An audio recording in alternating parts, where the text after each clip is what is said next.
Hi again, here's another work in progress video. It's the collision stuff with items that I talked about in the previous video.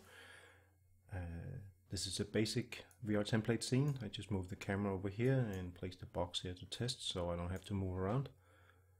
And normally when you open up this project here and pick up things, then you will notice that items that you pick up follow one-to-one with your hand movement.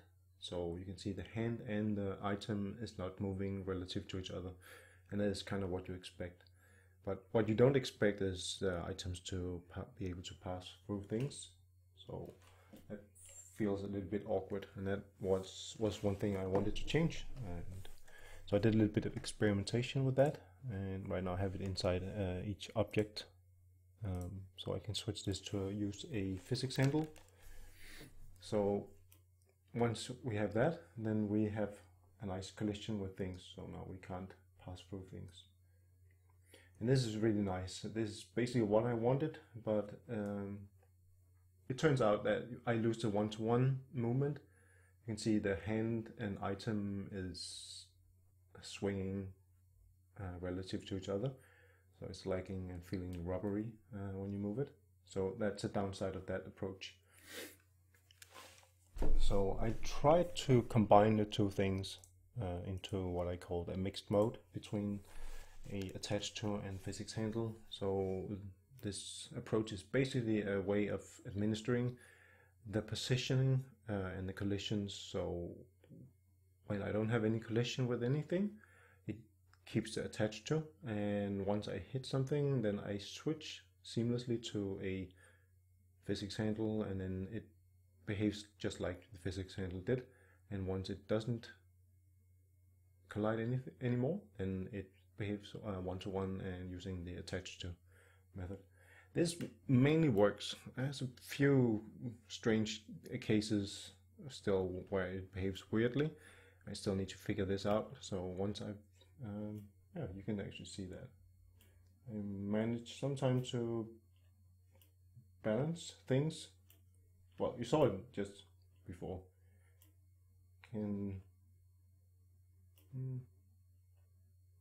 Well, sometimes I can manage to get things to balance completely without that thing should be possible to do. But anyway, and you can see when I have things stacked on top of each other, then it's technically colliding with each other. So that will be the lag. But as soon as I don't have any connection anymore, then it doesn't. Why did I put my other controller here?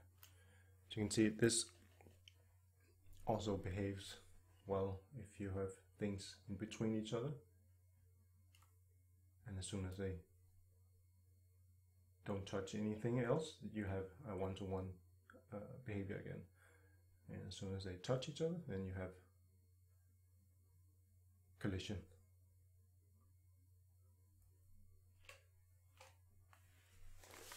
So once I get this a little bit more stable, I will hopefully be able to show how I did that.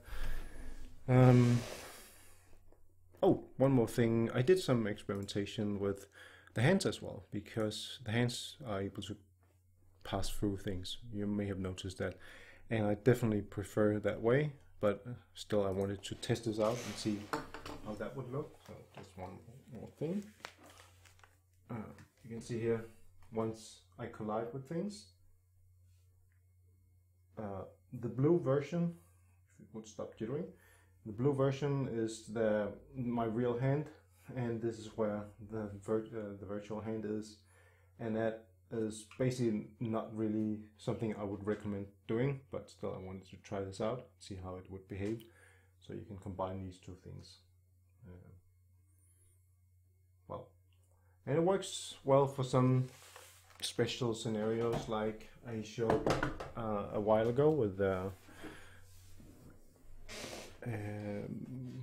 I was moving in a weightless, frictionless space, and I was able to push off things.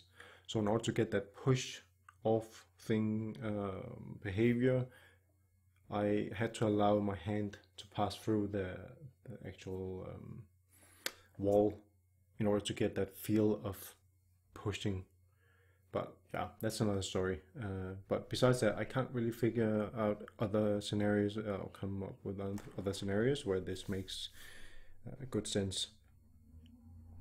But that was really what I had for this video.